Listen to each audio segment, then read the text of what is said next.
जल राक्षसों और डायनासोरों का विनाश हो चुका था। धरती पर फिर से हरियाली लौट आई थी।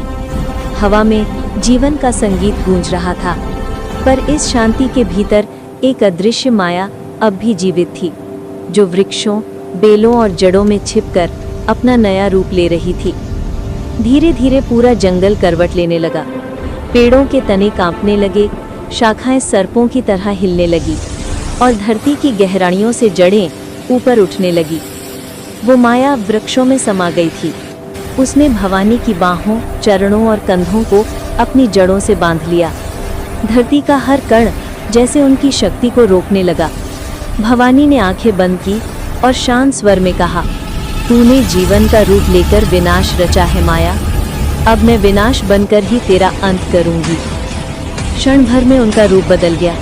उनकी आंखों से अग्नि की लपटें फूटने लगी, केश बिजली की तरह चमक उठे और उनके शरीर से लाल सुनहरी आभा निकलने लगी। वो थी महाभवानी, जो अब अपने भयानक संधान स्वरूप में थी। धरती कांप उठी, आकाश विभाजित हो गया।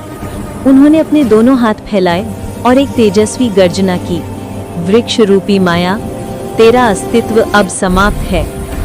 उनके शब्दों के साथ ही सैकड़ों वृक्षों की जड़ें जलकर राख हो गईं। धरती फटने लगी, लावा की धाराएं बहने लगी। भवानी ने अपनी शक्ति से जड़ों को उखाड़कर आकाश में फेंक दिया। हर दिशा में अग्नि का समुंदर फैल गया।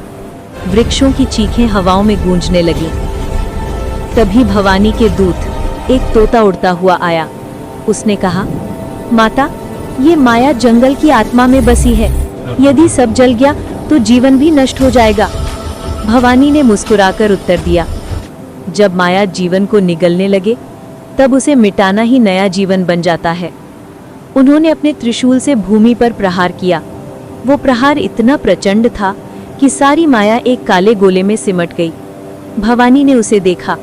उनकी आंखों से तेज अग्नि बाण निकला और उस गोले को भस्म कर दिया। माया के नाश होते ही आकाश स्वच्छ हो गया। वृष्टि की पहली बूंदें पली, धरती ठंडी हुई और जहां पहले अंधकार था वहां फूल खिल उठे। भवानी ने अपना भयानक रूप त्याग कर फिर से सौम्य रूप धारण किया।